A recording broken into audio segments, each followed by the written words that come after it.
오늘은 십자가의 능력을 붙들라라는 제목으로 하나님 말씀 증거하도록 하겠습니다. 오늘 핵심 구절이 1장 18절인데 십자가의 도가 멸망하는 자들에게는 미련한 것이요 구원을 받는 우리에게는 하나님의 능력이라. 인생에서 가장 중요한 것이 십자가에 대한 태도입니다. 십자가에 대한 태도를 잘 가지면 우리가 구원을 받고 십자가에 대한 태도가 잘못되면 멸망에 이르게 된다. 이걸 우리에게 보여주고 있다는 것입니다. 십자가의 도가 무엇입니까? 예수님께서 나를 위해서 십자가에 죽으셨다, 그거죠. 그것이 어떤 사람에게는 미련하게 보이는 사람이 있고 어떤 사람에게는 하나님의 능력이 되는 사람이 있다는 것입니다. 하나님의 능력이 된다라고 믿는 사람들은 구원의 역사가 있다는 것입니다. 교회의 존재 목적이 무엇입니까? 십자가의 증인이 되는 것입니다. 고린도전서 2장 1절과 2절 보니까 바울은 이렇게 고백을 합니다. 내가 말과 지혜의 아름다운 것을 아니하였다. 내가 너희 중에서 예수 그리스도와 그의 십자가에 못 박히신 것 외에는 아무것도 알지 아니하기로 작정하였습니다. 그의 사역에서 할 일 굉장히 많고 말할 것도 많이 있었지만 다 제외시켜 놓고 오직 예수 그리스도와 그의 십자가에 못 박히신 것 외에는 전하지 않기로 작정했다, 결심했다, 이렇게 얘기하고 있다는 것입니다. 왜 그렇습니까? 그것이 핵심이고 그것이 생명이기 때문에 그렇다는 것입니다. 보통 그 C.S. 루이스의 후계자라고 말하는 그 앨리스턴 맥그라스라는 교수가 계십니다. 옥스퍼드 교수가 계시는데 그분이 이런 얘기를 했습니다. 최근에는 복음이 변질돼서 주택 보조금의 신학이 되어버렸다고. 십자가는 전하지 아니하고 맨날 그 구제, 사회 사업, 약자에 대한 배려 하지 말란 얘기는 아니지만 이게 핵심은 아닌데 여기에 정신 다 팔려서 진짜 중요한 십자가는 증거하지 않는다. 그래서 복음 자체가 주택 보조금, 그러니까 사소하다는 거죠. 그런 신학으로 변질되었다. 이렇게 가슴 아파하는 얘기도 들어본 적이 있습니다.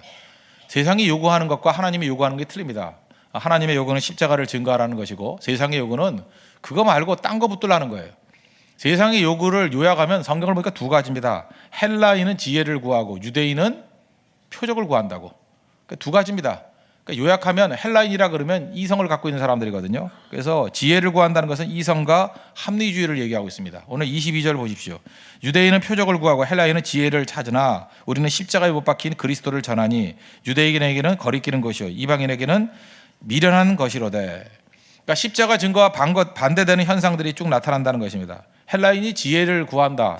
이게 무슨 얘기입니까? 이성과 합리주의를 추구한다는 거죠. 그래서 이런 식으로 성경을 보는 사람들은 어떻게 접근을 하냐면 그 성경 안에서 전제가 기독교는 합리적인 거라는 거예요. 그래서 합리적인 거 외에는 다 버리자.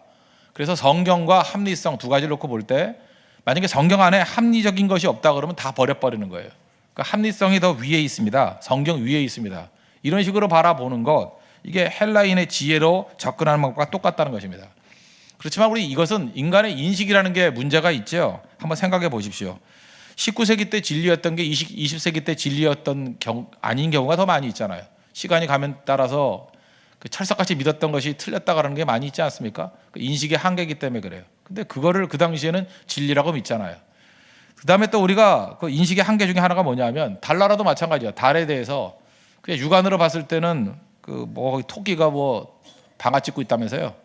아무리 봐도 그게 안 보이던데. 또 근데 망원경으로 보면 그게 아니죠. 달에도 이렇게 그림자가 지금 달에 바다가 있다 그러잖아요, 그죠? 깊은 골짜기도 있고.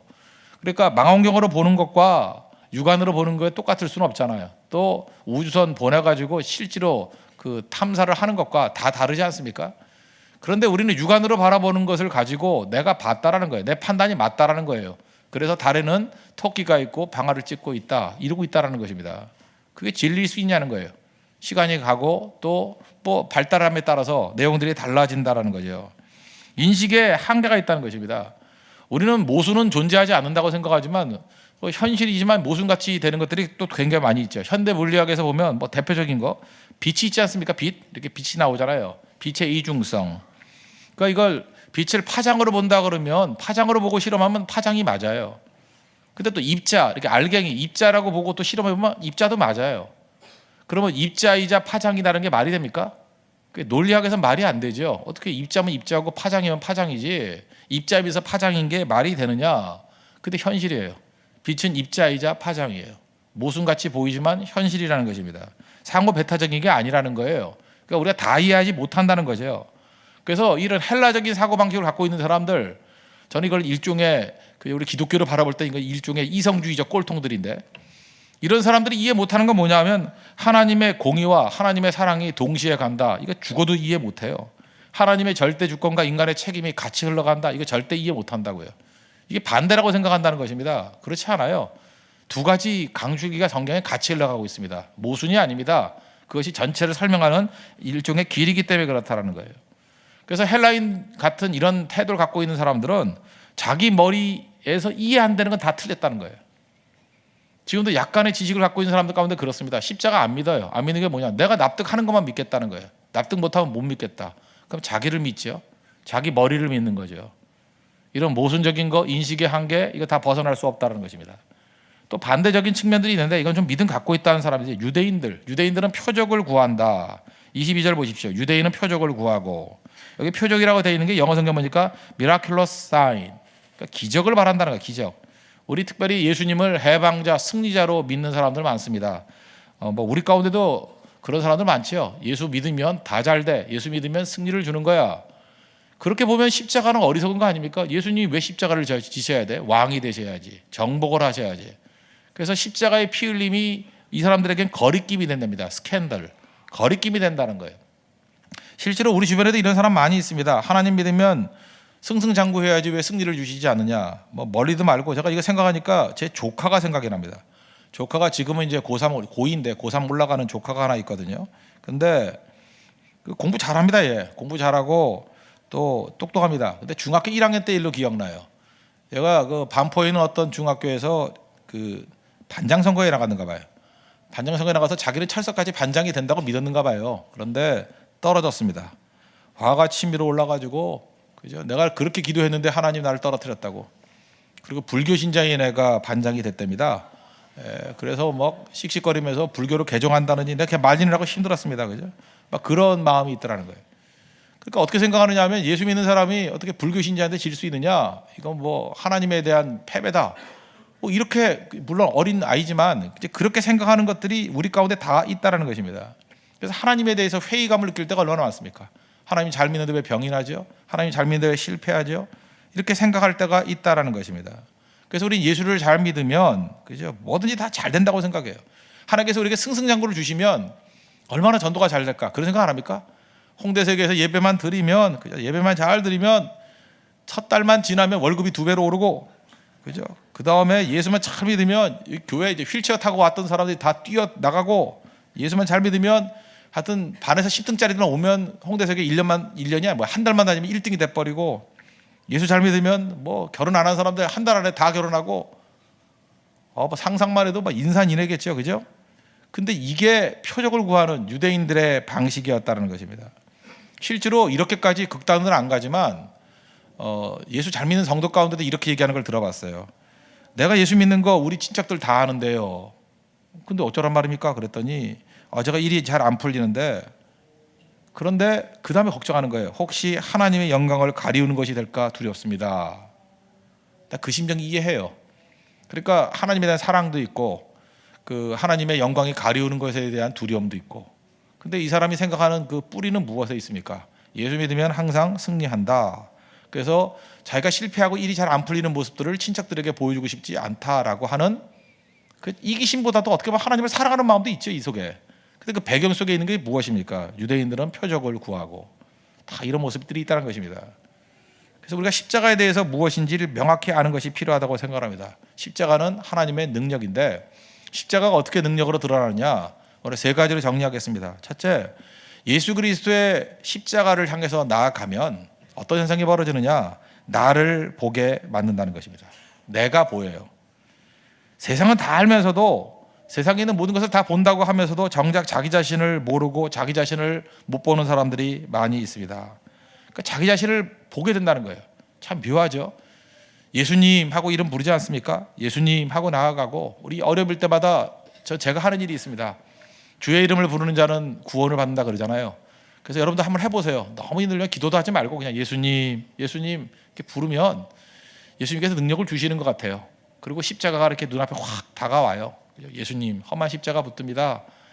그 예수님 부르지 않으면 잠깐만 머릿속에 딴 생각만 들어요. 예수님 하고 예수님을 부르라고요. 그러면 묘한 게 뭐냐 하면요, 예수님이 확 다가오면서 예수님이 보이는 것 같은데 어느 순간인가 내가 보여요. 참 이게 무서운 얘기죠. 예수님이 십자가로 나아가면 예수님이 보이는가 동시에 거의 내가 보여요. 세상에서 제일 만나기 부담스러운 존재가 누군지 아십니까? 나 자신이에요. 여러분 스스로를 만나 보셨습니까? 예수님의 십자가 앞에 나가기 이전에 절대로 자기가 자기 자신과 대면하지 않습니다. 너무 낯설고 너무 민망하고 그래요. 저도 목사인데 그렇습니다. 목사인 나 자신도 내 자신과 직면할 때 제일 당황스러워요. 제일 민망하고 나중에 보자 그러고 그럴 때가 많다니까요. 자기가 자기 자신과 만나지 않습니다. 언제 만나느냐? 예수님 십자가 앞에 나갈 때 만나는 거예요. 잠깐 피하는 거예요. 생각하기 싫어하죠. 실제로 생각하는 게 자기 자신을 만나는 생각을 하는 게 아닙니다. 딴 생각하고 있는 거지. 딴 사람 얘기하고 있는 거지. 남 얘기 잠깐 하는 이유가 뭔지 아십니까? 자기 자신과 만나는 것이 두렵기 때문에 그렇다는 거예요. 그런데 예수님의 십자가 앞에 나아가면 정면으로 나를 만납니다. 나의 죄를 만나고 나의 허물을 만나고 나의 연약함을 만나고 사실 그게 두려운 거예요. 그 십자가 앞에 나가는 게 그래서 그 힘들기도 하면서도 어떤 역사가 나타나는 일이라는 것입니다. 누가복음 5장에 보면은 그 베드로가 예수님 만나는 얘기가 나오죠. 밤새도록 금을 던졌습니다. 한 마리도 못 잡았습니다. 예수님께서 배에서 잠깐 말씀을 증거하시고 난 다음에 깊은 곳에 가서 그물을 내려 고기를 잡으라 그랬습니다. 그때 뭐 군소리 안 하죠. 그 어부의 상식입니다. 고기는 낮에 많이 잡히고요. 이제 밤에 많이 잡히고요. 그 다음에 얕은 곳에서 많이 잡힙니다. 그래서 대륙분 같은 데서 많이 잡히잖아요. 그런데 낮이고 또 깊은 곳에 그물을 던지랍니다. 이거 상식에 반하는 거거든요. 그래도 찍소리도 안 하고 그냥 순종했습니다. 누가복음 5장 5절 보니까 우리가 밤이 새도록 수고하였을 때 잡은 것이 없지만은 말씀에 의지하여 내가 그물을 내리리이다. 이게 순종했습니다. 그랬더니 많은 고기를 잡았죠. 얼마나 많이 잡았는지 자기 배로 안 돼서 요한의 배까지 오라 그랬더니 이게 고기가 너무 많아가지고 성경 보니까 배가 잠기게 될 정도였답니다. 이 사람들 목표가 뭐예요? 고기 잡는 거죠. 이렇게 많은 열매를 거두면, 이렇게 많은 고기를 거두면 브라보, 뭐 덩실덩실 춤을 추면서 이게 웬 떡이야, 할렐루야 그래야 되는 거 아닙니까? 그렇잖아요. 지금 고기 잡는 얘기 아니었어요. 그럼 이런 반응을 보여야 되는데 누가복음 5장 8절 보니까 베드로의 반응이 뭐였습니까? 예수님 앞에 꼬꾸라집니다. 무릎 꿇으면서 주여 나를 떠나소서 나는 죄인이로소이다. 무슨 얘기예요? 예수님 만나니까 나를 발견한 거예요. 다 이런 일이 벌어집니다. 그 예수님 앞에 나가서 그저 십자가를 바라보고 십자가를 만나면 묘해요. 거기서 나오는 능력을 바라볼 것 같죠? 절대 그렇지 않습니다. 1차 반응은 내가 보여요. 당황스럽습니다. 너무 오래간만에 나를 봤거든요. 그래서 이런 고백이 터져 나온다니까요. 주님 나를 떠나십시오. 나는 죄인입니다. 영의 눈이 떠졌습니다. 고기가 보이는 게 아니라 자기 자신의 죄가 보인 거고 연약함이 보이더라는 것입니다. 요한복음 16장을 보면 이게 이제 다락방 강화인데 그러니까 보혜사 성령이 너에게 오신다 그랬어요. 오시면은 하는 일이 뭐냐? 16장 8절이니까 그가 와서 죄에 대하여 의에 대하여 심판에 대하여 세상을 책망하시리라. 성령이 오셔서 성령이 오신다는 건 뭐예요? 예수님 만난다는 얘기죠. 하시는 일이 뭐냐면 죄에 대해서 책망하신대요. 나를 만나는 거예요. 나의 죄악됨을 만난 거예요. 그래서 십자가 앞에 나갈 때만 회개가 가능합니다. 왜냐? 회개는요 나를 만났을 때 터져 나오는 거지 뭐 회개하라고 이렇게 뭐 부추긴다고 되는 게 아닙니다. 나를 만났을 때 그때 능력이 나타나게 된다는 거예요.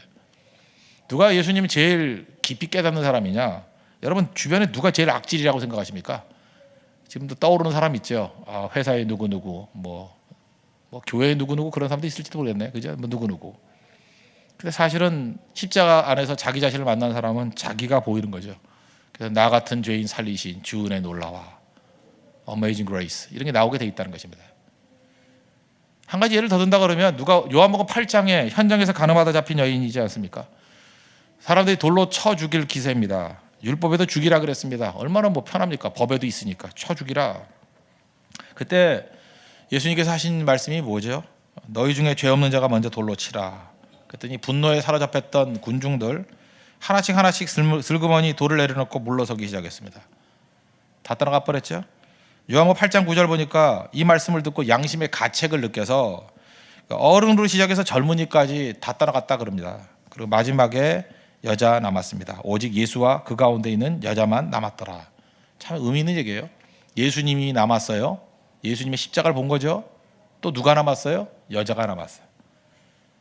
그 예수님 바라보면요, 내가 보여요. 그때 뭐라고 얘기합니까? 뭐 너 정죄하는 사람이 있느냐? 없습니다. 나도 너를 정죄하지 않을 테니까 다시는 죄를 범치 말라. 언제나 예수님 만나면요, 나를 만나는 겁니다. 그 십자가가 왜 중요하냐면 십자가의 복음이 선포되지 않으면 절대로 죽을 때까지도 자기 못 만나는 경우 있어요. 마지막에 어떤 심판대 앞에서 자기 자신을 만날 수 있죠. 그래서 십자가가 중요한 겁니다. 오늘 예배가 뭔지 아십니까? 나를 만나는 거예요. 나를. 우리 좀 유명한 분, 위대한 분 하나 얘기할까요? 빌리 그레함 목사님. 20세기 최고의 복음주의자라 그러죠. 빌리 그레함. 수백만 명에게 복음 증거하고.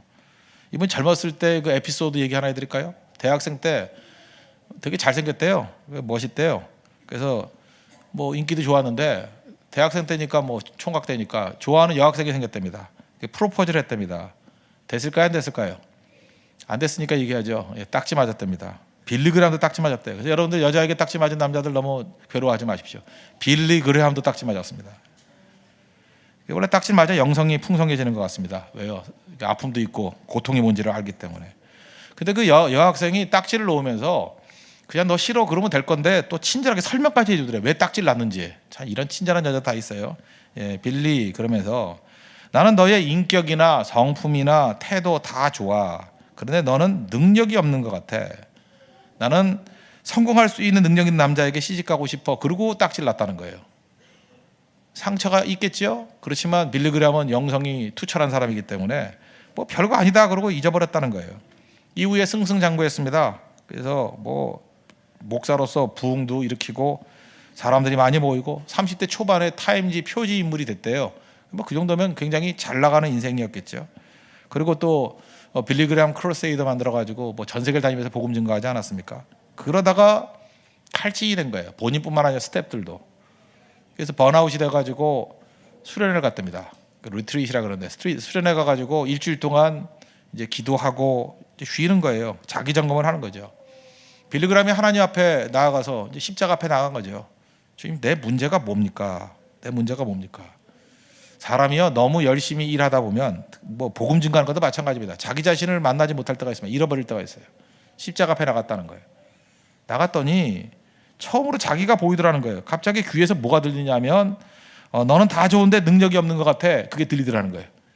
자기 잊어버렸다고 생각하는데 그 대학생 때 그 여학생이 했던 얘기가 자기 가슴에 남아 있었던 거예요. 너는 다 좋은데 능력이 없는 것 같아. 그래서 자기는 별거 아니라고 넘어갔지만 마음속에는 무슨 그 죄악들이 어떤 그 응어리가 있냐 하면은 아픔과 분노가 있었던 거예요. 그 여자의 콧대를 납작하게 만들 거야. 이 마음. 그 다음에 네가 얼마나 어리석은 결정을 했는지를 내가 만천하에 드러내 줄 거야. 그런 게 있다라는 거예요. 그죠? 그래서 타임 표지 인물이 딱 됐을 때 너도 보고 있겠지. 이런 게 마음에 있는 거죠. 후회되지? 내 프로포즈를 거절해? 이 요망한 것? 뭐 이런 게 있는 거예요. 마음에. 복수심이 깔려 있는 거죠. 그때 그거를 발견하고 내가 하나님 앞에서 이 모습으로 설 수는 없습니다. 이게 나를 병들게 만들고 지치게 만드는 것이었군요. 라고 회개했다는 얘기예요.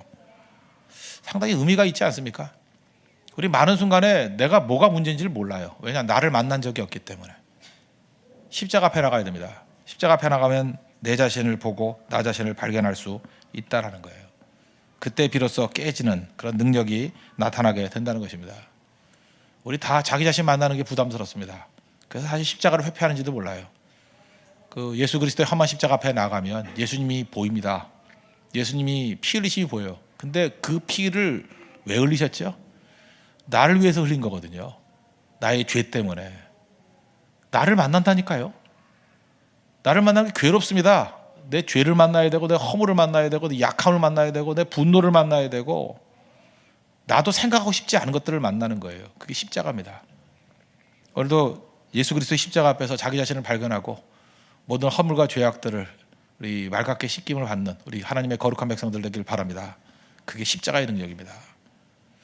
두 번째로 십자가의 능력이란 건 뭐냐 하면 좀 중복이 되는 것 같기도 하지만 죄사함의 복이 가장 크다는 것을 깨닫게 된다는 것입니다. 죄사함. 복에 대한 개념이 바뀌어버린다는 거예요. 뭐가 제일 큰 복이냐? 죄사함 받는 게 제일 큰 복이다라고 하는 것으로 시각이 바뀌어버린다는 거예요. 예수 믿어도 복 받은 게 없다 이렇게 생각하는 사람들 많습니다. 난 예수 믿어도 이렇게 지지도 복도 못 받았어 이렇게 생각하는 사람이 있다는 거예요. 복 중에 복이 뭡니까? 죄사함이에요. 어떤 목사님이 부활절에 설교를 했다 그러죠. 이런 설교했답니다. 참 그 탁월한 설교 같아요. 내게 내 인생을 돌이켜 보니까 내게 생명처럼 소중한 것들이 있다. 첫째, 나의 아이들이다. 아이들이 나를 아버지로서 존경해 준다. 또 내 아내가 있다. 아내가 남편으로서 나를 극진히 사랑해 준다. 또 우리 교회에 섬기는 교인들이 있다. 교인들이 나를 제법 좋은 목사로 존경해 주고 있다. 그리고 또 다른 인간관계 속에서도 내가 웬만큼은 그저 열매를 거두고 있다. 이게 복이라는 거예요. 그죠? 모든 것에 복을 누리고 있다. 근데 이 모든 복을 단번에 깨트릴 수 있는 것이 있다. 그게 바로 뭐냐? 죄와 허물이라는 거예요. 죄가 들어가면 이 모든 게 다 깨져버리고 허물이 들어가면 이게 다 깨져버린다는 거예요. 무섭죠? 그러면서 생각하더라는 거예요. 내가 지은 죄가 많이 있는데 내가 지은 죄의 10분의 1 아니 100분의 1만 이렇게 드러난다 그래도 이게 공개된다 그래도 나는 아버지로서 나는 남편으로서 나는 목사로서 모든 것이 다 무너지고 잃어버리게 될 것이다. 나는 다만 이렇게 들키지 않은 죄인이다. 뭐 그런 얘기죠. 이처럼 치명적인 일이 어디 있겠느냐. 죄의 싹은 사망이다. 맞다. 다 죽는다. 그런데 십자가에서 속죄의 은혜가 있지 않느냐. 그래서 그때 그분의 고백이 그거예요. 세상에서 제일 큰 복이 뭐냐 하면 이 죄를 그리스도의 십자가로 말미암아 사해 준다는 게 아닙니까? 그게 속죄의 은혜 아니에요? 속죄의 은혜보다 더 큰 은혜가 어디 있느냐. 그래서 세상에서 제일 큰 복은 죄사함의 복이다. 맞는 얘기죠. 여러분 마찬가지입니다. 우리가 이제 곧 주님의 심판대 앞에 서게 될 거거든요. 이 세상이 다가 아니잖아요. 심판대 앞에 섰을 때 우리 다 죄인들 아닙니까? 그 죄를 가지고 뭐 심판한다 그러면 살아남을 사람이 누가 있어요? 다 지옥의 백성이 될 수밖에 없죠. 근데 우리는 예수를 믿잖아요. 예수님의 십자가를 믿습니다. 그러면 그 십자가의 보혈의 피로 우리 죄사함이 다 이루어졌다는 게 선언된다는 거예요. 자유롭게 된다는 것입니다. 이거보다 큰 복이 어디 있냐는 거예요. 모든 것을 살리는 능력이 있죠. 죄 때문에 괴로워했던 다윗은 이렇게 얘기합니다. 시편 32편 1절 보니까 허물의 사함을 받고 자신의 죄가 가려진 자는 복이 있도다. 이게 복이라는 것은요, 이게 죄 사함을 받은 사람만 느끼는 확신입니다. 복 중에 최고 복이 뭐라고요? 허물의 사함을 받고 자신의 죄가 가려진 자는 복이 있도다. 여러분 인생 가운데 죄짐이 무겁습니다. 우리 넘어질 것들이 너무 많이 있습니다. 오늘도 예수 그리스도의 십자가의 능력으로 말미암아 죄사함의 복이 가장 크다는 걸 느끼고 오늘도 죄사함의 은총이 임하는 하나님의 거룩한 백성 되기를 바랍니다. 마지막 세 번째로 십자가의 능력은 마귀의 권세를 끊어버리는 실제적인 능력이 있다는 것입니다. 인간의 실상이 어떻습니까?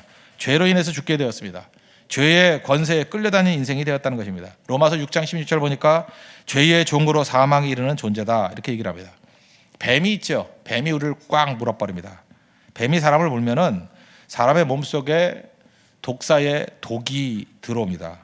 그러면 사람의 능력은 사라지고 독사의 능력이 우리를 지배하는 거예요. 독의 능력이. 그 힘을 다 잃어버리죠. 그 죽잖아요. 사망의 권세가 우리를 지배하지 않습니까? 똑같은 일이 벌어진다는 거예요. 마약 왜 합니까? 마귀가 물었기 때문에 그렇습니다. 술 왜 마십니까? 마귀가 물었기 때문에. 제가 옛날에 한 20년쯤 된 것 같네요. 그 알코올 중독이었던 어떤 그 형제를 알고 있는데 그 형제가 그러더라고요. 너 그렇게 술 왜 마시냐? 그랬더니 그 형제는 술도 하고 마약도 좀 했던 형제입니다. 근데 하여튼 술인지 마약인지 하여튼 둘 중에 하나인지 모르겠는데 그 자다가 보면은 마귀래 마귀. 자기도 보면 마귀래요. 뭐 마귀 말고 뭐라 하나님은 아니니까 마귀지 뭐 이상하게 생겼으니까. 빨간 보자기를 갖고 와가지고 자기를 이렇게 머리를 덮는데요. 자꾸만 덮어서 숨도 못 쉬게 만들고 죽이려고 그런대요. 근데 술 한 잔을 마시면 그 빨간 보자기가 없어진대요. 그래서 먹고 싶으면 마시는 게 아니라 그냥 빨간 보자기 때문에. 제가 그때 느꼈던 게 그거였습니다. 저거는 마귀의 장난이라고. 실질적으로 우리를 갖고 노는 거죠. 뱀이 우리를 물듯이 그죠? 우리를 질질 끌고 간다는 것입니다. 나중에 치유됐습니다. 치유됐어. 그 다음 얘기는 더 안 하겠어요. 그리고 죽었어요 나중에.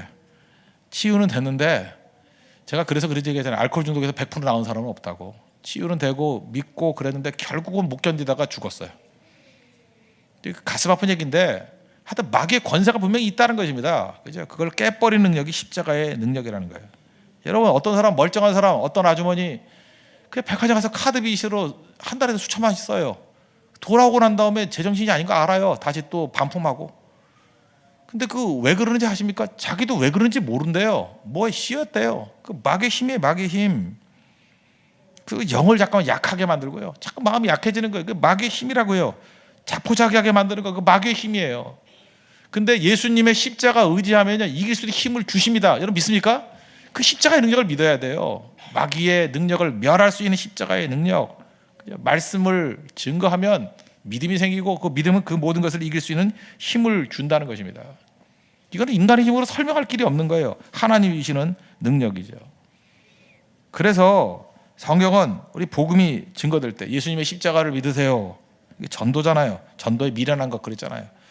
이 전도하는 거 작은 것 같이 보이지만 이 말이 나가는 순간에 마귀의 나라는 무너지고 하나님의 나라가 일어서게 된다는 것입니다. 그래서 복음이 선포될 때 한 가정이 살아나고요. 복음이 선포될 때 한 나라가 변화되고 복음이 선포될 때 그 모든 것들이 다 변화되는 능력의 역사가 나타나게 된다는 것입니다. 여러분, 이 복음의 능력을 의지하고 담대히 복음을 증거할 수 있는 하나님의 거룩한 백성 되기를 바랍니다. 헬라인들은 지혜 구합니다. 지혜를 볼 때 십자가는 어리석은 거예요. 유대인들은 표적을 구합니다. 기적을 구해요. 그것들을 바라볼 때 이거는 거리끼는 거예요. 그러나 우리는 십자가 하나님의 능력임을 믿습니다. 십자가 앞에 나가야 나를 보고요. 그래서 내가 치유가 돼요. 내가 회개가 돼요. 십자가 앞에 나가면 가장 큰 복이 죄사함의 복이라는 걸 깨닫게 됩니다. 죄사함의 능력으로 천국 백성 됩니다. 그리고 십자가 앞에 나가게 될 때 마귀의 모든 실제적인 권세를 깰 수 있는 능력이 임하게 된다는 것입니다. 십자가의 능력으로 마귀를 멸할 수 있는 우리 하나님의 거룩한 백성 되기를 축원합니다. 모두 다 자리에서 일어나겠습니다. 우리 나의 죄를 씻기는 예수의 피밖에 없네. 우리 찬양하겠습니다. 252장